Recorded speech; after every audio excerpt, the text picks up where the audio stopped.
votre vie. Nous allons continuer en ce jour le thème que nous avons abordé le dimanche dernier. Donc nous allons prendre Matthieu chapitre 16 à partir du verset 13.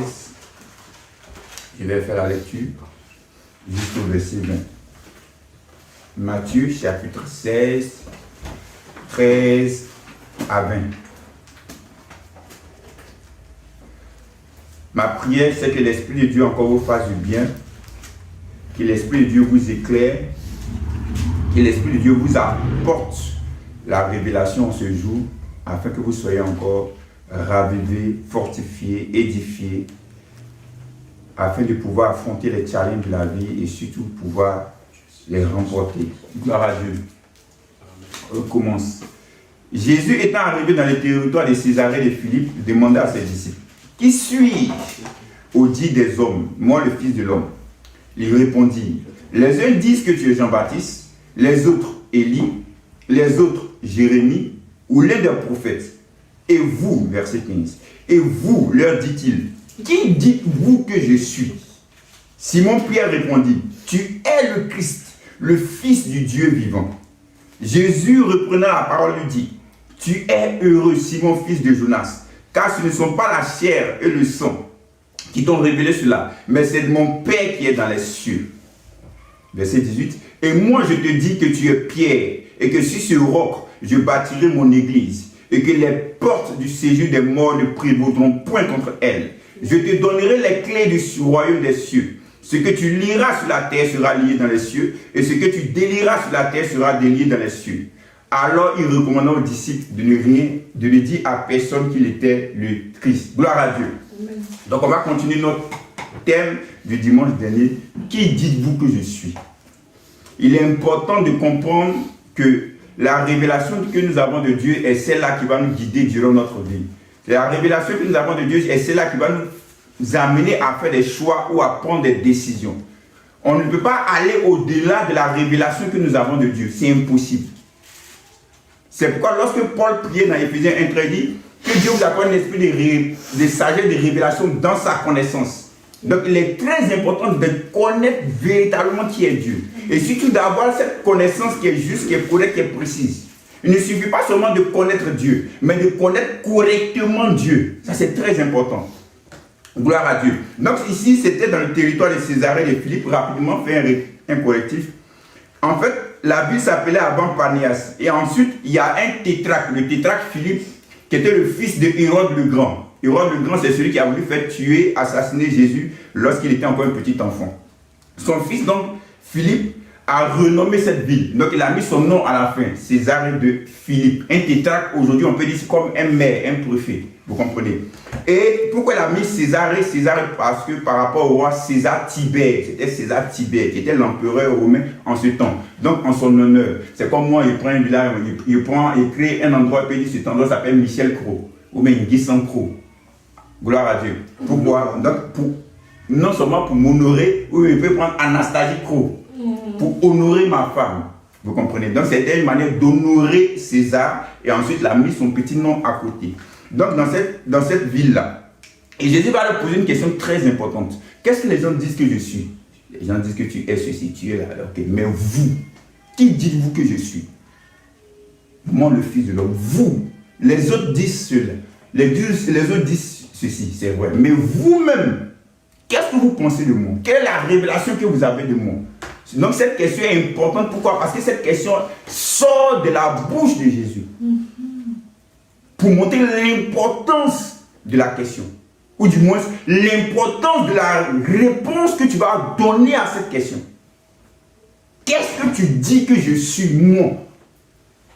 Ça fait combien d'années tu marches avec moi? Ça fait combien d'années que tu m'as rencontré? Ça fait combien d'années que tu me pries? Ça fait combien d'années que tu vas à l'église? Ça fait combien d'années que tu lis la Bible? Mais toi, qu'est-ce que tu penses de moi? Qui je suis pour toi? Question très importante. Aujourd'hui, si on me posait cette question, Jésus me posait la question, qu'est-ce que les gens disent que je suis? Je dirais, Seigneur, la religion dit que tu es un grand prophète. Les loges mystiques, les grands mystiques disent que tu es l'un des plus grands mystiques qui ait pu exister. Tu as atteint un certain nombre de degrés qu'aucun autre homme ne peut atteindre. Les philosophes disent que tu es l'homme le plus sage qu'ils aient jamais entendu. Parce que tes paroles sont empreintes de sagesse. Est-ce que vous comprenez? Mais toi-même, qu'est-ce que tu dis que je suis? Pour répondre à la question, on va aller dans les Écritures pour voir qu'est-ce que les Écritures disent de Jésus. C'est important de lire, de dire, voici ce que les mystiques pensent de Jésus. Voici ce que les savants, les philosophes pensent de Jésus, les religieux même pensent de Jésus. Mais qu'est-ce que les Écritures elles-mêmes disent de Jésus? Vous savez, il est important de comprendre ceci. Jésus a dit sur la croix, tout est accompli. Mais qu'est-ce qui était accompli? Il a accompli quoi? Vous comprenez? Donc si tu ne sais pas ce qui avait été dit, tu ne peux pas comprendre ce que Jésus est en train de dire en disant tout est accompli. C'est pourquoi il faut toujours aller dans les textes pour voir si ce qu'on dit de Jésus correspond à ce que les textes disent de Jésus. C'est-à-dire, quand j'étais en Côte d'Ivoire là-bas, quand on était encore séparés, par rapport à la distance, ma femme et moi, elle était ici, moi j'étais en Côte d'Ivoire, je montrais ma photo à mes amis, voici ma femme, waouh, elle est belle ta femme, waouh, elle est charmante ta femme. Lorsque ma femme est arrivée, je n'avais plus la photo sur moi, mais les gens quand ils ont vu ma femme, ça c'est la femme de Michel. Pourquoi? Parce que la photo que j'avais était identique à la personne qui était là. Comprenez ce que je suis en train de dire? C'est-à-dire, si c'était une autre femme qu'ils avaient vue sur la photo, ils avaient dit non, Michel, ça c'est pas ta femme. Celle que tu es en train de nous présenter, parce que celle que tu nous as présentée sur la photo ne correspond pas à celle que nous voyons maintenant. Est-ce que vous comprenez ce que je suis en train de dire? Non, c'est pas la photo que j'ai présentée d'abord que tu peux dire, ah, effectivement, comme elle ressemble à la personne qui était sur la photo, donc effectivement c'est ta femme. Donc c'est pourquoi les Écritures sont importantes. Pour voir si ce qu'on dit de Jésus correspond à ce que les Écritures avaient déjà annoncé de Jésus. Vous comprenez ce que je suis en train de dire? Donc on va aller voir dans les Écritures qu'est-ce que Dieu dit de lui-même. Parce que Jésus va dire à Pierre, ce ne sont ni la chair ni le ciel qui t'ont révélé cela, mais c'est mon Père qui est dans les cieux. C'est-à-dire, c'est Dieu lui-même qui se révèle à l'homme. Mais qu'est-ce que Dieu dit de lui-même? Ou qu'est-ce que les Écritures disent de Jésus? Il y a une prophétie qui est très importante qui m'a marqué moi dans ma marche avec le Seigneur. Qu'on va voir ensemble, c'est dans Ésaïe chapitre 7. Ésaïe 7, verset 14. C'est pourquoi le Seigneur lui-même vous donnera un signe. Voici la Vierge deviendra enceinte, elle enfantera un fils et elle lui donnera le nom d'Emmanuel. Donc voici la prophétie qui a été annoncée 700 ans avant que Jésus ne vienne sur terre, ou Jésus ne soit né. Cette prophétie est reprise dans Matthieu chapitre 1, verset 23. Pourquoi? Parce que lorsque l'auteur du livre de Matthieu, donc en l'occurrence Matthieu, écrivait ce texte d'abord, ce livre d'abord, il écrivait d'abord aux Juifs, pour montrer que Jésus était véritablement ce que les Écritures, l'Ancien Testament avait annoncé. Il est venu accomplir parfaitement ce que l'Ancien Testament avait annoncé ou prédit. Donc vous allez voir dans le livre de Matthieu ou dans l'évangile de Matthieu, beaucoup de références de l'Ancien Testament. Donc il va faire sortir cette prophétie lorsque Jésus est né, pour montrer effectivement que cela avait déjà été annoncé, prophétisé. Est-ce que vous suivez? Donc il dit le Seigneur lui-même, Dieu lui-même vous donnera un signe. Regardez, on va aller verset, chapitre Matthieu 1, verset 23. Et la Vierge, dans notre version on dit dans une jeune fille sera enceinte. Ici c'est la Vierge, en hébreu Alma, sera enceinte et elle enfantera un fils. Donc, lorsque Joseph, l'époux de Marie, va apprendre que sa fiancée, avec qui il n'était pas encore, ils ne vivaient pas encore ensemble, avec qui il n'avait pas encore eu de rapport, était enceinte, la Bible déclare qu'il voulait se séparer d'elle discrètement, ne voulant pas la diffamer, l'exposer publiquement. Mais une nuit, un ange va se révéler à lui, et l'ange va lui dire ceci. On va lire à partir du verset 19, Matthieu chapitre 1 à partir du verset 19. Joseph, son époux, qui était un homme de bien, et qui ne voulait pas la diffamer, se proposa de rompre secrètement avec elle. Comme il y pensait, voici un ange du Seigneur lui apparut en songe et dit, Joseph, fils de David, ne crains pas de prendre avec toi Marie ta femme, car l'enfant qu'elle a conçu vient du Saint-Esprit. Elle enfantera un fils, et tu lui donneras le nom de Jésus. C'est lui qui sauvera son peuple de ses péchés. Verset 22. Tout cela arriva afin que s'accomplisse ce que le Seigneur avait annoncé par le prophète. voici la vierge sera enceinte, elle enfantera un fils et on lui donnera le nom d'Emmanuel, ce qui signifie Dieu avec nous. Donc vous avez vu dans le livre de Matthieu, ils ont expliqué ce que le mot Emmanuel veut dire. Le mot Emmanuel veut dire Dieu avec nous. Donc il dit, prophète Isaïe va dire, Dieu lui-même va donner un signe. La vierge sera enceinte et elle enfantera un fils. Et ce fils-là sera appelé Emmanuel. Emmanuel en hébreu qui veut dire Dieu avec nous. Je reprends. Dieu avec nous. Vous savez pourquoi cette prophétie-là est extraordinaire? Parce que à cause de la structuration de la phrase en français, on ne perçoit pas bien la saveur, la substance de cette prophétie. Quand on dit Dieu avec nous, si tu dis ça au peuple d'Israël pendant qu'ils étaient encore dans le désert, ils vous te diront, mais Isaïe, ce que tu annonces là, c'est rien d'extraordinaire. Parce que Dieu a été déjà avec nous dans le désert. Dieu marchait le jour dans une colonne de feu, et dans une colonne de nuée, et la nuit dans une colonne de feu. Mais Isaïe, tu ne dis rien d'extraordinaire. Parce que lorsqu'on était encore en Canaan, on était à Canaan, Dieu était déjà avec nous dans l'âge. Donc la présence de Dieu était déjà avec nous. On connaît déjà la présence de Dieu. Donc en quoi est-ce que Dieu avec nous est quelque chose d'extraordinaire? Ça serait un signe pour nous.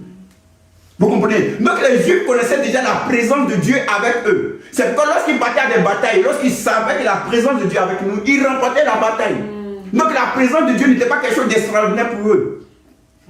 Est-ce que vous comprenez? Donc ce n'est pas ce que le prophète Isaïe est en train de dire. Isaïe dit Dieu avec nous.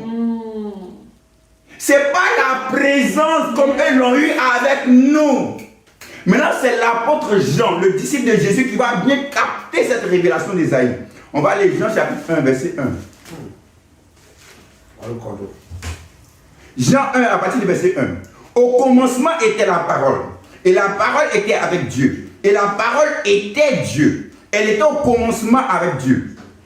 Toutes choses ont été faites par elle, et rien de ce qui a été fait n'a été fait sans elle. En elle était la vie, et la vie était la lumière des hommes. La lumière luit dans les ténèbres, et les ténèbres ne l'ont point reçue. Regardez bien maintenant, verset 14. Wow. Et la parole a été faite chair, et elle habitait parmi nous pleine de grâce et de vérité. On va dire autrement. Si Jean 1 dit que la parole est Dieu, donc le verset 14, et Dieu a été fait chair. Comment quelqu'un peut être si proche de toi? Comment la proximité de quelqu'un peut se manifester? Dieu voulait être tellement proche de l'homme, Dieu voulait tellement se révéler à l'homme que Dieu va prendre la forme humaine, venir habiter au milieu des hommes. Amen. Ce n'est plus sa présence comme ça maintenant qu'il envoie. C'est Dieu lui-même, quand on dit Dieu, donc Emmanuel, Dieu avec nous, c'est Dieu lui-même qui prend maintenant l'apparence humaine pour venir vivre au milieu des hommes. Parce que Dieu nous aime. Est-ce que vous comprenez? La parole s'est faite chair. Donc on dit la Vierge enfantera un fils, on lui donnera le nom d'Emmanuel, c'est-à-dire Dieu avec nous, c'est-à-dire Dieu va prendre la forme humaine et venir habiter au milieu des hommes. Amen. Parce qu'il veut que tu le connaisses. Parce qu'il veut que il se révèle à toi, il veut se révéler à toi. Je vous ai dit le dimanche dernier que Dieu est plus désireux de se révéler à toi que toi de le connaître. Yes. C'est toujours lui qui fait le premier pas. On ne dit pas, bon, tu veux me connaître? Oui, Seigneur, j'ai le désir de te connaître. Mais comme tu veux me connaître, il va d'abord checker ton cœur. Et voici que tu es sincère. Mais comme tu es sincère, je veux maintenant me connaître. Non, non, non, non. C'est Dieu lui-même qui décide de se révéler à toi avant que toi-même tu décides de le connaître. C'est comme ça, Dieu. Amen. Dieu fonctionne différemment. C'est pourquoi il dit, lorsque tu comprends les Écritures, tu n'as plus la mentalité religieuse. La mentalité religieuse doit quitter de ton esprit. Tu dois penser comme les Écritures demandent de penser. C'est pourquoi la vie des cas soit transformée par le renouvellement de l'intelligence. Je vous ai déjà dit, je le répète, ce qui se passe maintenant, ce n'est pas l'œuvre de l'Antichrist. Ce n'est pas le nouvel ordre mondial qui est en train de s'installer. Parce que l'Antichrist n'existe pas. J'aime les phrases choquantes pour moi. Wow. La religion te parlera de l'antichrist. Qui a écrit le mot antichrist? c'est l'apôtre Jean, dans 1 Jean, dans 2 Jean. Le même Jean qui a parlé de l'Antichrist. Maintenant, il écrit sur Apocalypse les temps futurs. Et puis, il va plus faire sortir le mot Antichrist. Le mot Antichrist n'est pas dans le livre d'Apocalypse. C'est-à-dire, l'Antichrist tel que tu le conçois, ou du moins tel que la religion le conçoit, ce n'est pas l'Antichrist tel que la Bible le conçoit. C'est différent. C'est pourquoi dans le 2e épître de Jean, il va dire plusieurs antéchrists. Vous comprenez? Maintenant, la question qu'il faut se poser, c'est comme je l'ai dit. Le mot anti en grec veut dire contre ou à la place de, selon le contexte. C'est-à-dire, quelqu'un qui vient lutter contre une personne, ou même qui se fait passer pour la personne. Suivez bien ce que je suis en train de dire. Je vais vous donner rapidement une illustration pour que le Saint-Esprit puisse ouvrir votre esprit. Maintenant, si on dit l'Antichrist, donc il se fait passer pour le Christ. Suivez ce que je suis en train de dire. Il se fait passer pour le Christ. Ou du moins, quelqu'un se fait passer pour Michel. Il vient usurper mon identité en se faisant passer pour moi. Comment est-ce que tu peux le dénicher? Comment est-ce que tu peux savoir que lui c'est un faux Michel? En connaissant d'abord le vrai Michel. Yes. Tu veux connaître l'Antichrist, mais tu ne connais même pas Christ. Pour mieux connaître l'Antichrist, il faut connaître d'abord qui est Christ. Amen. Est-ce que vous comprenez ce que je dis? Tu ne peux pas connaître ou détecter un faux billet de 20 € si tu ne connais pas même le vrai billet de 20 €. Il faut d'abord connaître les caractéristiques du vrai billet de 20 € avant de connaître les caractéristiques maintenant du faux billet de 20 €. C'est la connaissance des caractéristiques du vrai billet de 20 € qui te feront connaître que ça c'est un faux billet de 20 €. Parce que je connais le vrai billet, les caractéristiques du vrai billet. Donc j'ai l'habitude de vous dire, au lieu de chercher qui est l'Antichrist, cherche d'abord qui est Christ. Amen. Est-ce que vous comprenez? Yes. Lorsque vous étudiez la Bible, le mot isolement n'est pas quelque chose de nouveau. Lorsque tu étais lépreux, on t'isolait, on t'excluait de la société pour toujours. Lorsque tu constatais que tu t'es guéri, tu venais maintenant te montrer au sacrificateur qui venait lui maintenant t'examiner. Après tu avais examiné, s'il n'est pas trop sûr, il te met en isolement pendant 7 jours. Et il te ramène, il te vit encore, il revient, s'il n'est pas content, il te met encore en isolement pendant 7 jours. Lorsque l'ange de la mort devait frapper le jour de l'exode, le jour de Pâques, lorsqu'ils étaient en Égypte, Dieu va dire par Moïse, ne sortez pas cette nuit de vos maisons. Donc ne pas sortir de sa maison, ce n'est pas quelque chose de nouveau. Rester confiné chez soi, ce n'est pas quelque chose de nouveau. Dans la Bible, il y a plusieurs fois dit, ne sortez pas, ne sortez pas. Donc ce n'est pas quelque chose de nouveau. C'est pourquoi Salomon peut dire, il n'y a rien de nouveau sur terre. Dans ma marche avec Christ, j'ai entendu parler de plusieurs antichrists. Saddam Hussein était antichrist. Hitler était antichrist. Boris Eltsine était antichrist, ancien premier ministre russe, à cause de sa marque qui est sur son front. Obama, même quand il est venu, dit c'était lui l'antichrist. Saddam, comment il s'appelle, lui qui a fait l'attentat du 11 septembre là. Osama Ben Laden était l'antichrist. Aujourd'hui, c'est Bill Gates qui est devenu l'antichrist. Chaque fois qu'il y a une crise dans le monde, les religieux cherchent qui est l'antichrist. Peu importe ce qui se passe dans le monde, toi ne cherches pas qui est l'antichrist. Cherche qui est Christ pour toi.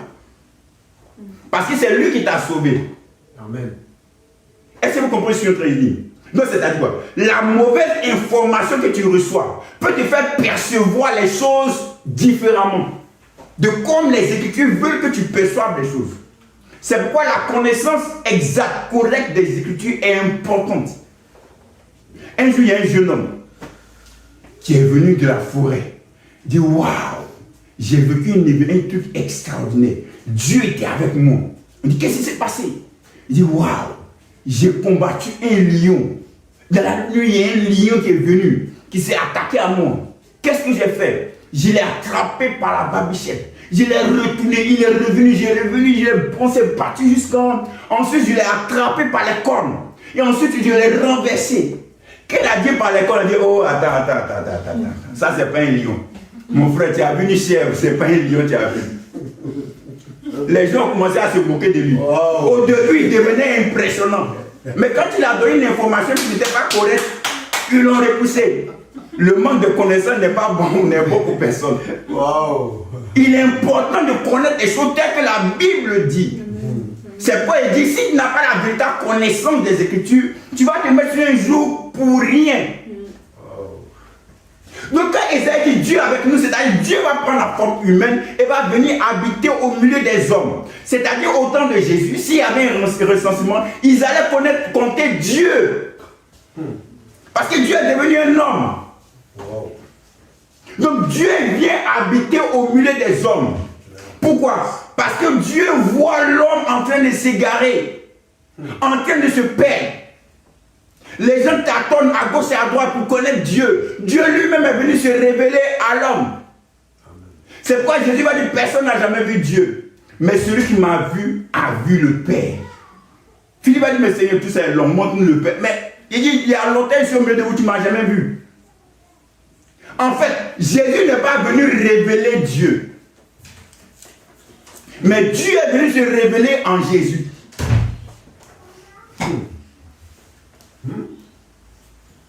Si tu veux connaître qui est Dieu, tu regardes à Christ. Parce que Christ est Dieu fait chair, qui est venu habiter au milieu des hommes. Donc quand l'apôtre Jean dit, la parole s'est faite chair. Donc il parle ici de quoi? De l'incarnation de Dieu. Amen. Quelqu'un m'a demandé, est-ce que tu crois à l'incarnation? J'ai dit, oui, je crois à l'incarnation. Est-ce que tu crois à la réincarnation? Oui, je crois à la réincarnation. En vous enseignant sur la Pentecôte, je vous ai dit que n'ayez pas peur des mots. Yes. Les mots ne doivent pas vous faire peur. Quand vous étudiez les mots dans leur sens, le mot incarnation vient du latin. Incarnation, ça veut dire incarnis. Incarnis, ça veut dire en chair ou en corps. Vous comprenez? Donc quelque chose qui devient corps, qui devient chair. Donc je crois à l'incarnation de Dieu. C'est-à-dire Dieu est devenu chair. Dieu est devenu homme. Est-ce que je crois à la réincarnation? Sous cet angle-là où je vais dire oui. C'est-à-dire, la Bible déclare que lorsque nous allons partir de cette terre, nous allons mourir, on va laisser notre corps ici, notre maison ici, poussiéreuse, sous la terre. Mais après, Dieu va nous donner une autre tente, une autre habitation, donc un autre corps glorieux. Donc je vais reprendre un autre corps qui est glorieux. Je crois à la réincarnation sous cet angle. Yes. Amen. N'ayez pas peur des mots. Je vous dis ces choses-là pour que vous prenez de la hauteur devant les choses. Que ce soit devant les discours, devant les arguments, devant les circonstances. N'ayez pas peur. Soyez calme, serein. Parce que vous avez de la connaissance. Gloire à Dieu. Alléluia. Vous savez les choses. Rien ne vient vous effrayer. Vous êtes bâtis sur le roc. Vous êtes bâtis sur les Écritures. Amen. Rien ne peut venir vous ébranler. Parce que vous savez ce que vous savez. Gloire à Dieu. Alléluia. Vous savez ce que vous savez. C'est-à-dire ce que vous savez est vraiment une révélation qui vient de Dieu pour vous. Amen. Ce n'est pas simplement quelque chose qu'on vous a dit, mais quelque chose dont vous êtes sûr, certain, convaincu de la véracité de la chose. Amen. C'est vraiment une lumière qui a jailli dans votre esprit. Et que rien ne peut venir ébranler par rapport à cela. Donc Dieu est devenu homme dans la personne de Jésus, venu habiter au milieu des hommes. Donc Dieu serait recensé dans la population mondiale des hommes. Maintenant, qu'est-ce que cela implique? Ça veut dire que Dieu est venu habiter au milieu des pécheurs. Tous les hommes sont des pécheurs. Donc Dieu qui est saint va décider de venir habiter au milieu des pécheurs. Il va d'abord être dans le ventre d'une femme qui est pécheresse, dans un ventre qui n'est pas saint. Le Dieu saint vient habiter dans un ventre qui n'est pas saint. Il vient habiter au milieu des pécheurs. Tous les hommes étaient pécheurs. C'est pourquoi, regardez bien, écoutez bien ce que je vais dire maintenant. Lorsqu'on fait la Sainte Seine, et que dans la Sainte Seine, on dit, voici le corps de Christ, voici l'œuvre de Christ. Si tu as un péché en toi, ne viens pas prendre ça. Sinon tu seras frappé de mort. Ça n'a pas de sens, vu ce temps que je viens de vous dire. Pourquoi? Parce que Dieu qui est saint va prendre la forme humaine, va venir habiter au milieu des hommes qui sont pécheurs. Suivez ce que je suis en train de dire. Donc il va venir habiter au milieu des hommes qui sont pécheurs.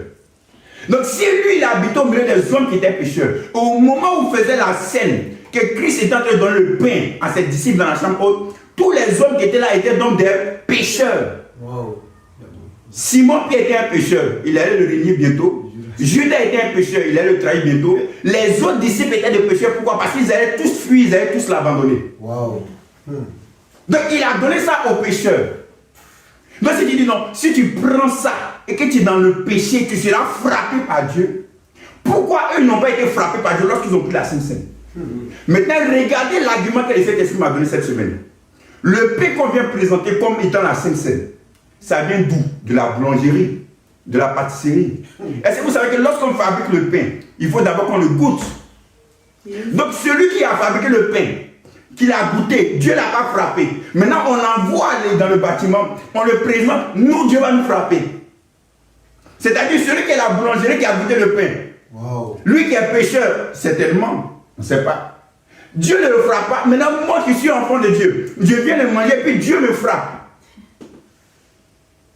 Est-ce que vous savez que le pain qu'on vient manger ici, on le goûte avant la boulangerie, lorsque le fabrique? Est-ce que vous comprenez ce que je suis en train de dire? Suivez la logique spirituelle que je suis en train de prendre. Donc, Dieu qui est saint vient habiter au milieu des hommes qui sont pécheurs. C'est-à-dire, la compréhension qu'on a des choses est différente de la compréhension que Dieu a des choses et surtout des Écritures présentent les choses. C'est-à-dire, le verset sur lequel on s'appuie toujours pour présenter la Sainte Seine comme étant l'élément qui va te condamner, qui va te culpabiliser, qui va te frapper, n'est pas un bon argument, ou du moins est compris ou interprété mal. Quand tu fais une mauvaise interprétation, on nous a toujours dit en théologie, lorsque tu fais une mauvaise interprétation, tu feras toujours une mauvaise application.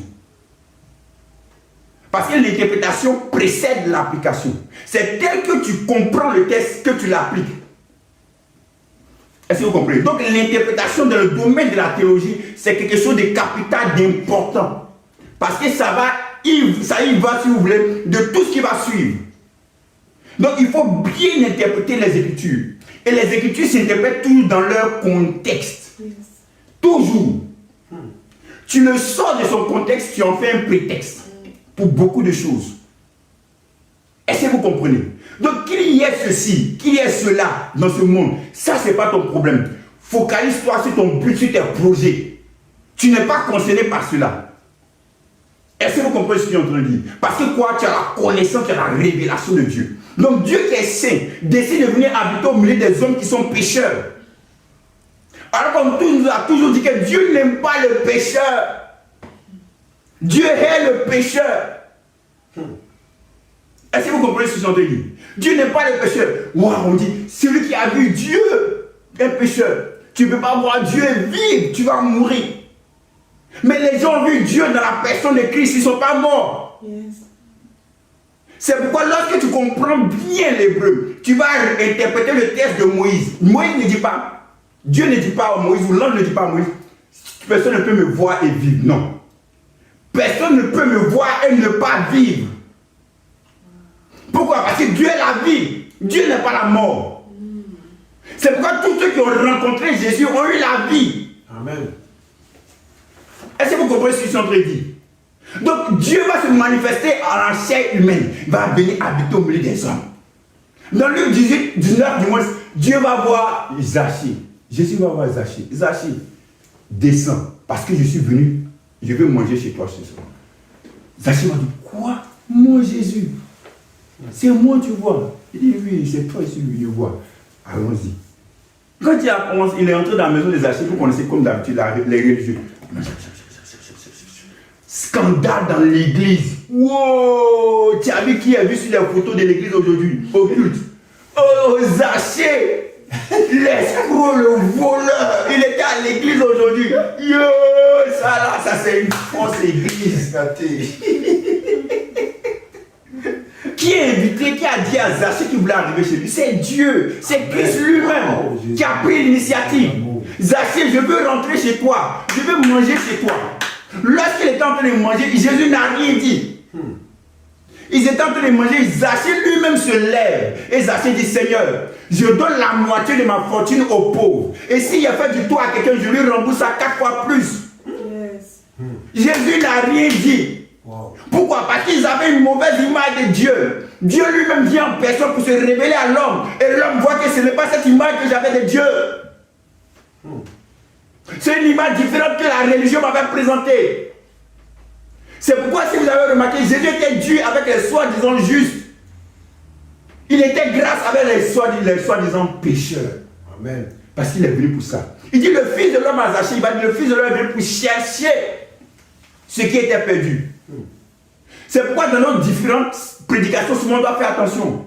On ne dit pas venez à Jésus. Non, Jésus est venu à toi. C'est Dieu lui-même qui est venu à l'homme.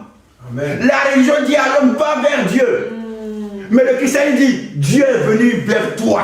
Amen. Yes. C'est pourquoi j'aime bien cette citation de cet astronaute qui a dit le jour le plus important pour l'humanité, ce n'est pas quand l'homme a marché sur la lune en 69. Non, c'est quand Dieu a marché sur terre dans la personne de Christ. Wow. Tout a changé, tout a chamboulé. L'image, la perception qu'on avait de Dieu a changé. Dans Luc chapitre 7, Jésus arrive dans la maison d'un certain Simon. La Bible déclare qu'il a insisté que Jésus vienne manger chez lui, souper chez lui. Jésus arrive, Jésus est en train de manger. Regardez, l'Esprit de Dieu veut qu'on lise. Luc chapitre 7. Vous allez voir ce qui s'est passé, la scène qui s'est passée. Jésus. Gloire à Dieu. Gloire à Jésus. On va lire à partir du verset 36. Luc chapitre 7, verset 36. J'espère que la parole te fait du bien. Amen. Amen. Amen. Amen. Un pharisien pria Jésus de manger avec lui. Jésus entra dans la maison du pharisien et se mit à table. Verset 37. Et voici une femme pécheresse qui se trouvait dans la ville, ayant su qu'il était à table dans la maison du pharisien, apporta un vase d'albâtre plein de parfums. Et se tint derrière, au pied de Jésus. Elle pleurait. Et bientôt, elle lui mouilla les pieds de ses larmes, puis les essuya avec ses cheveux, les embrassa et les oignit de parfum. Le pharisien qui l'avait invité, voyant cela, dit en lui-même, si cet homme était un prophète, il saurait qui et de quelle espèce est la femme qui le touche. Il saurait que c'est une pécheresse. La Bible est spécifique. Lorsque la femme est rentrée, on dit que c'était une pécheresse. C'était une femme là. Elle a fini un péché, comme on le dit en Côte d'Ivoire. Ce n'était pas faux. Donc c'était vrai. Une femme pécheresse. Elle arrive. Qu'est-ce qu'elle fait? Elle prend son parfum d'albâtre. Elle le répand sur Jésus. Qu'est-ce qu'elle fait? Elle embrasse les pieds de Jésus. Elle prend ses cheveux. Elle pleure avec ses larmes d'abord. Elle pleure sur les pieds. Elle prend ses cheveux. Elle essuie les larmes sur les pieds de Jésus. Imaginez. Ils ont dit, wow, scandale. Le buzz. On a retrouvé Jésus avec une prostituée. Seule. Sur Facebook. Elle l'a embrassé. On dit la Bible qu'elle avait de longs cheveux. Elle a pris pour essuyer. Si on dit elle a pris ses cheveux pour essuyer ses pieds, c'est parce qu'elle a de longs cheveux. Parce que moi, je ne peux pas prendre mes cheveux pour essuyer les pieds de Jésus. Mais si c'était un autre jour, elle vient avec de longs cheveux dans les yeux. Waouh! Sirène des eaux. Esprit de Mami Wata. Esprit de séduction. Tout ce qui est beau, l'église n'est plus, la religion n'aime plus. Wow. Jésus ne l'a pas repoussé. Je vais dire autrement. Dieu qui est devenu homme ne l'a pas repoussé. Pour dire tu ne sais pas qui je suis. Arrête de faire ça. Moi je suis saint. Toi tu es une pécheresse. Tu ne sais pas qui je suis moi. Demande aux anges. Avant de m'appeler, il m'appelle 3 fois. Saint, saint, saint. Jésus n'a pas fait ça. Elle ne cessa de l'embrasser. On dit quoi scandale? Regardez ce qui se passe. Jésus, oh! C'est-à-dire, au lieu de juger les autres, quand on lit les textes de la Bible, on dit non, comment lui il peut penser comme ça? Hein? Toi, même si tu étais à la place de l'homme, tu allais penser pareillement. Oui. Quand tu as de longs cheveux, non, non, non, Dieu n'aime pas ça. Comment tu peux venir à l'église avec de longs cheveux? Esprit de sirène des eaux, esprit de séduction. Une fois, il y a le pasteur Joseph Prince qui disait ceci. Il y a une femme qui est venue voir, non, parce que tu n'as pas remarqué qu'il y a une autre femme là. Je ne sais plus dans quel contexte, circonstance, mais elle avait raconté ça. Il y a une femme qui a vu une autre femme. Donc, la femme est venue voir le pasteur Joseph. Tu as vu une autre femme là? Je sens qu'elle a un démon, un esprit sur elle. Je l'ai pris la reine. Tu es jalouse, ouais, elle n'a rien. C'est parce qu'elle est très belle. Tu as peur. C'est plutôt ça qu'elle a l'esprit de jalousie. Est-ce que vous comprenez ce que je dis? Regardez dans la Bible. Souvent la Bible est spécifique. On dit Sarah qui était belle de figure. Rebecca qui était belle de figure. Donc elle peut dire ma femme qui est belle de figure. Donc la Bible est spécifique.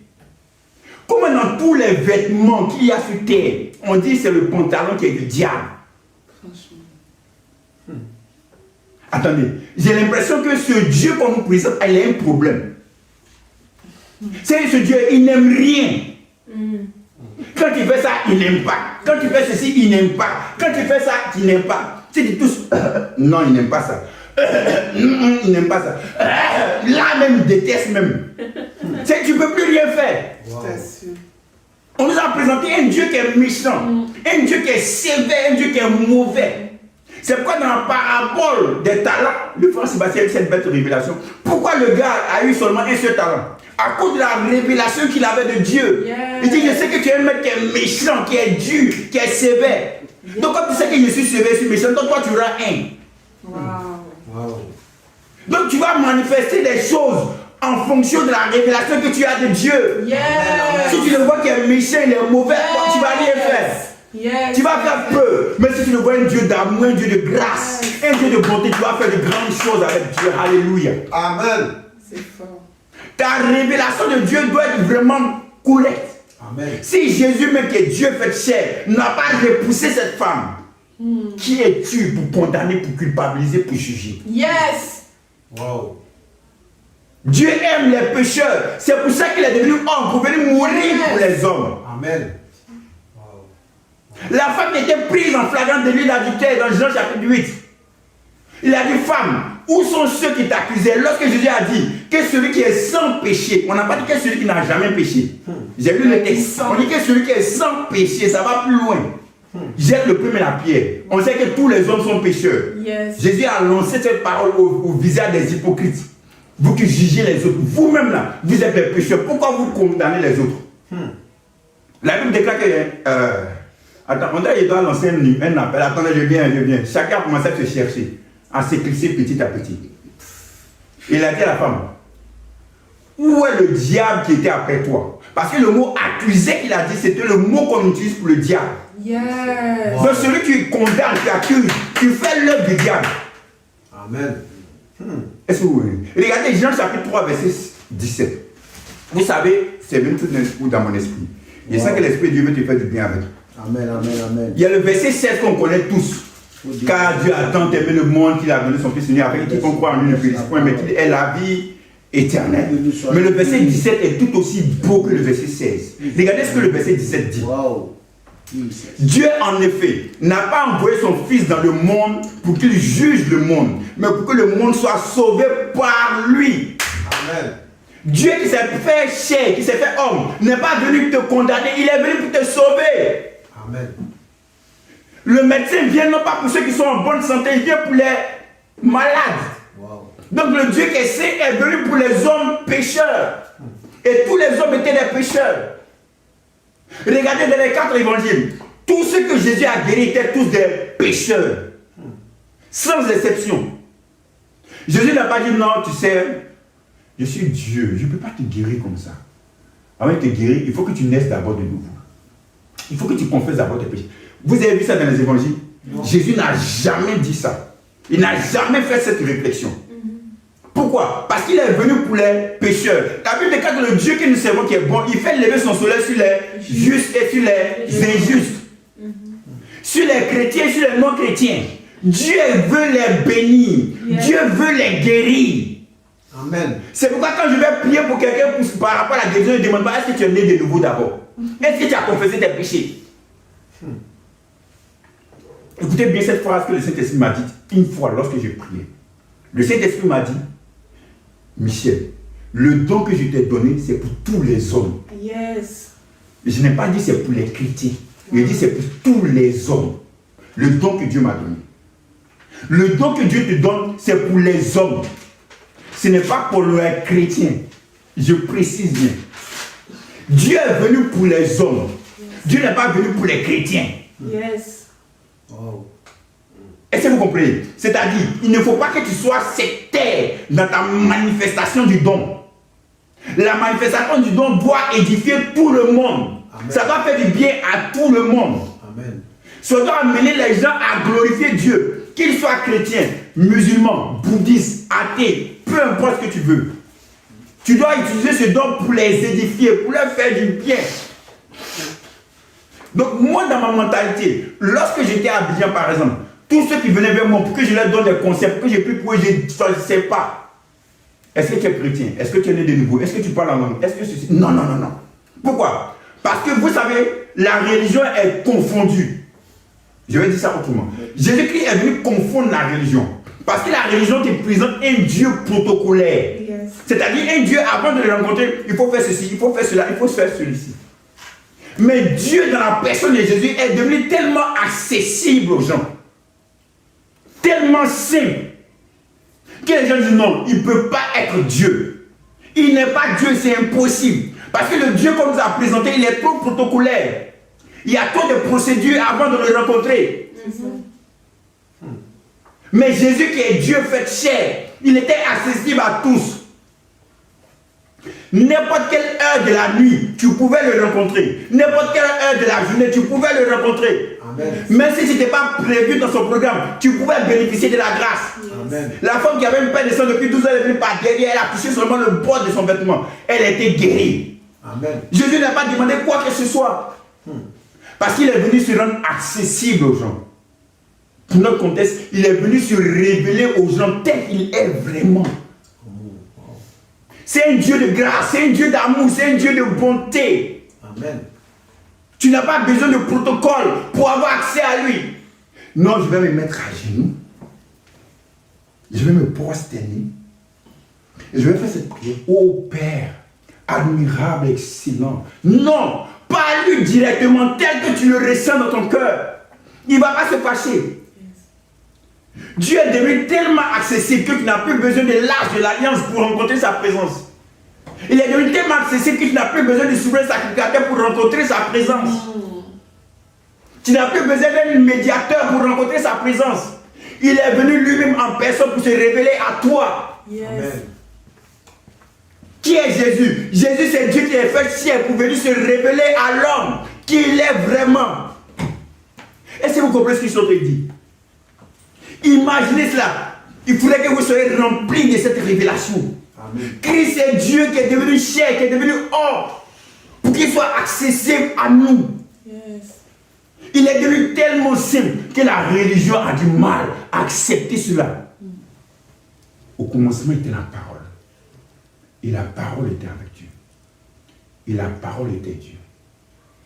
Et la parole s'est faite chair. Elle est venue habiter au milieu des hommes. En grec, elle est devenue tabernacle pour venir habiter au milieu des hommes. Pour que tout le monde puisse venir à la rencontre de Dieu aussi facilement que possible. Vous savez, le sang de Christ a non seulement déchiré le voile pour que je puisse avoir accès à la présence de Dieu, mais aussi déchirer le voile pour que Dieu ait accès à moi. En réalité, c'est Dieu qui est venu vers nous. Lorsque le voile s'est déchiré, ce n'est pas l'homme qui est parti vers Dieu. Cette barrière de la religion, de la religiosité a été brisée. Dieu est devenu tellement facile, tellement abordable, que souvent la mentalité humaine a du mal à concevoir et accepter cela. Mais c'est ce que Dieu a fait. Pourquoi Dieu est devenu homme pour te sauver? Donc Dieu a rendu toutes les choses disponibles pour toi. Le salut, c'est là. Qu'est-ce que tu veux? La guérison, c'est là. Qu'est-ce que tu veux? La grâce, c'est là. Qu'est-ce que tu veux? L'amour, c'est là. Christ, Dieu au travers de Christ, a rendu toutes ces choses-là disponibles pour toi. Tu n'as plus besoin de faire de gymnastique pour les avoir. C'est accessible pour toi. Il te suffit seulement de les prendre, de les saisir. C'est à ta portée, c'est à ta disposition. Regardez, Jésus a guéri tout le monde. Parce qu'ils avaient toujours accès à lui. Parce qu'il était là autour d'eux. Il n'avait plus besoin de protocole. Tu n'as plus besoin de protocole. Tu n'as plus besoin de transpirer dessus pour avoir les choses que Dieu a mis à ta disposition. C'est déjà là pour toi, dans la personne de Christ. Regardez, je vais prendre ce verset, terminé. 2 Corinthiens 5. Souvent, on prend toujours le verset 17. Si quelqu'un est en Christ, il est une nouvelle création. Les choses anciennes sont passées, parce que toutes choses sont devenues nouvelles. Ah, c'est le verset qu'on connaît, non? Oui. Regardez maintenant le verset 19. Car Dieu était en Christ, réconciliant le monde avec lui-même, en n'imputant point aux hommes leurs offenses, et il a mis en nous la parole de la réconciliation. Donc Dieu est venu réconcilier l'homme par lui-même. C'est Dieu qui a pris l'initiative de venir te réconcilier à lui. Ce n'est pas toi qui prends l'initiative de venir te réconcilier à Dieu. C'est pourquoi on ne dit pas, donne ta vie à Jésus. Non, reçois la vie de Jésus. Parce que c'est Jésus qui est venu vers toi pour te donner sa vie. Ce n'est pas toi qui fais une faveur à Dieu en donnant ta vie à Dieu. Mais c'est Dieu qui te fait une faveur en te donnant lui sa vie. Amen.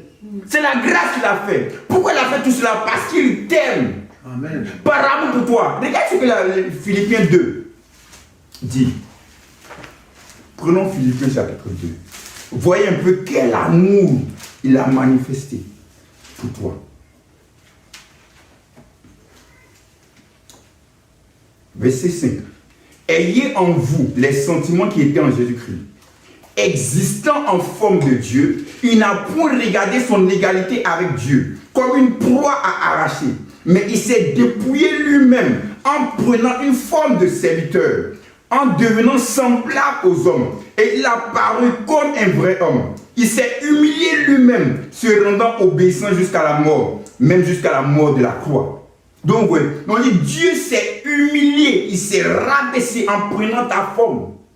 Je donne toujours cette image. C'est comme toi, tu aimes tellement les chats que voulant les sauver, tu prends la forme de chat pour sauver les chats, pour les secourir. Dieu qui est passé à une étape inférieure. L'homme est serviteur de Dieu. Mais Dieu lui-même est devenu serviteur, prenant la forme humaine. Et la Bible déclare qu'il est paru comme un simple homme. Il n'est pas venu comme étant un homme glorieux qu'on le voit. Ah, c'est que c'est Dieu. Non. Lorsque Jésus traversait les pavés de Jérusalem, les gens n'avaient aucune idée que Dieu fait chair était au milieu d'eux. Ce Dieu qu'il priait était là. Le Jéhovah Jireh, le Jéhovah Nissi, le Jéhovah Rapha, il était là au milieu d'eux. Il n'avait rien pour attirer les regards. Et si vous comprenez ce que je te dis, c'est Dieu qui s'est fait chair pour venir à toi parce qu'il veut se faire connaître à toi, il veut se révéler à toi. Il dit, regarde tel que je suis. Je ne suis pas tel que la religion me présente. Non, ce n'est pas moi. Je suis facile d'accès. Je suis abordable. Je t'aime. Je veux te bénir, je veux te sauver, je vais prendre soin de toi. Je vais veiller sur toi, sans condition. Seulement, reçois-moi tel que je suis venu vers toi. Amen. Est-ce que vous comprenez? C'est ça l'amour de Dieu. Imaginez un peu, Dieu qui se rabaisse, qui devient homme, qui vient habiter au milieu des hommes. Imaginez même, lorsque le prince Harry était soldat, lorsqu'il allait dans l'armée d'Angleterre, il fallait qu'il y ait d'autres soldats qui pouvaient veiller sur lui d'abord. Lorsqu'il arrive quelque part, parmi les gens parmi les autres soldats anglais, waouh, c'est le prince Harry, c'est le prince Harry. Mais Dieu lui-même qui s'est fait chair, il est venu au milieu des hommes. Personne n'a su. Il est passé comme inaperçu. C'est quand Jésus va regarder, il va dire non. Il n'est jamais vu une grande foi comme toi. Lui qui est venu dire, Seigneur Jésus, je veux que tu guérisses mon serviteur. Il dit, d'accord, je vais aller chez lui. Non, non, tu n'as pas besoin d'aller là-bas. Il suffit seulement que tu dises une parole. Et mon serviteur sera guéri. Pourquoi? Parce qu'il avait regardé au-delà de la carapace, au-delà du voile qui était. Il savait que c'était Dieu fait homme qui était là. Donc au travers de cela, il avait accès à sa grâce, qui était quoi? La guérison de son serviteur. Donc il avait eu la révélation. Il avait perçu cela, ce que les autres ne pouvaient pas percevoir. Jésus-Christ est Dieu fait homme. Pour venir te sauver, pour venir te secourir, pour te montrer tel qu'il est vraiment. Il n'est pas ce que les gens pensent ou prétendent qu'il est. Il n'est pas ça. Il est le Dieu saint, mais qui aime les pécheurs, qui est venu pour tous les hommes, qui est venu mourir pour eux. Vous savez, sur la montagne où Abraham partait sacrifier son fils Isaac, il a dit une prophétie qui était forte. Lorsque son fils a demandé, mais voici le feu, voici le bois, mais où est le sacrifice? Abraham, en tant que prophète, va dire, Dieu se pourvoira lui-même d'un sacrifice. Oui. C'est-à-dire, je vous ai toujours enseigné que les images de l'Ancien Testament étaient une préfiguration de ce que Christ allait faire. Maintenant, vous savez de ce que Dieu allait faire en Christ. Donc, en fait, Dieu n'a jamais demandé des sacrifices. Dieu disait que c'est lui-même qui serait le sacrifice pour l'homme. C'est-à-dire, Dieu se pourvoira lui-même d'un sacrifice. C'était la prophétie concernant Christ qu'il était en train d'annoncer. Dieu lui-même va devenir homme pour être sacrifice pour les hommes. Parce que pour sauver les hommes, il va falloir qu'il devienne sacrifice homme pour mourir pour les hommes. C'est pourquoi dans Hébreux 2, on dit il est devenu homme pour qu'il puisse mourir. Parce que c'est par la mort que tu peux briser lui qui a la puissance de la mort sur les hommes. Donc il est devenu homme pour devenir mon sacrifice. Il est devenu homme pour pouvoir mourir pour toi.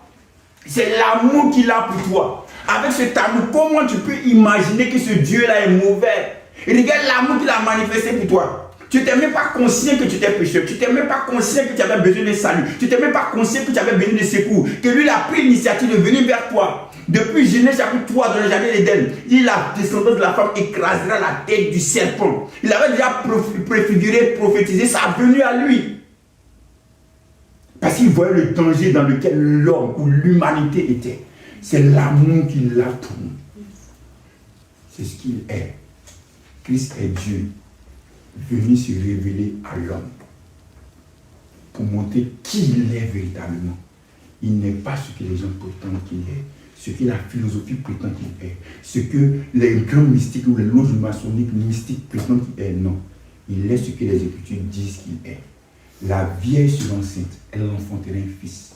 Et on lui donnera le nom d'Immanuel. Dieu qui prend la forme humaine, venir habiter au milieu des hommes.